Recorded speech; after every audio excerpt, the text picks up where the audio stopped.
It-tnejn il-Prim Ministru Joseph Muscat iltaqa' mal-Prim Ministru tal-Montenegro Milo Djukanovic u flimkien tkellmu dwar oqsma ġodda ta' kooperazzjoni bejn iż-żewġ pajjiżi.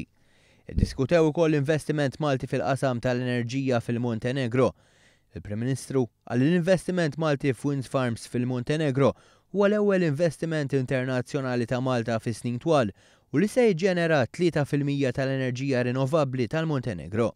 Il-Prim Ministru qal li dawn il-faċilitajiet jistgħu jkunu sors ta' kooperazzjoni u mhux biss kompetizzjoni bejn iż-żewġ pajjiżi. Hemm affarijiet li l-Montenegro qed f'pożizzjoni aħjar minnha illi jagħmel bil-pożizzjoni ġeografika tiegħu, pereżempju biex inti tippenetra ċertu swieq fil-Lvant tal-Ewropa, lejn ir-Russja, lejn il-Balkani. Il-Montenegro qed f'pożizzjoni tajba ħafna hemmhekk. Fil-waqt li Malta qiegħda f'pożizzjoni tajba ħafna biex tippenetra suq Ewropew u suq Afrikan.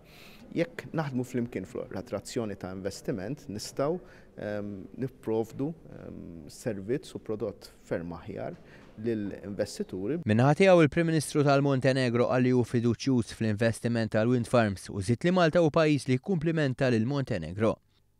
Il-Montenegro jinsab fi proċess li jissieħeb fl-Unjoni Ewropea bil-Prim Ministru Joseph Muscat jiddikjara li pajjiżna se jkun qed jappoġġja din id-deċiżjoni. Fit-tmiem id-diskussjonijiet bejn iż-żewġ Prim Ministri, il-Ministru tal-Enerġija u s-Saħħa Konrad Mizzi u l-Ministru tal-Ekonomija tal-Montenegro Vladimir Kavaric iffirmaw dikjarazzjoni ta' kooperazzjoni bejn iż-żewġ pajjiżi. Fi kliem il-Ministru Mizzi dak tal-Enerġija mhuwiex l-uniku qasam fejn għandu jkun hemm kooperazzjoni.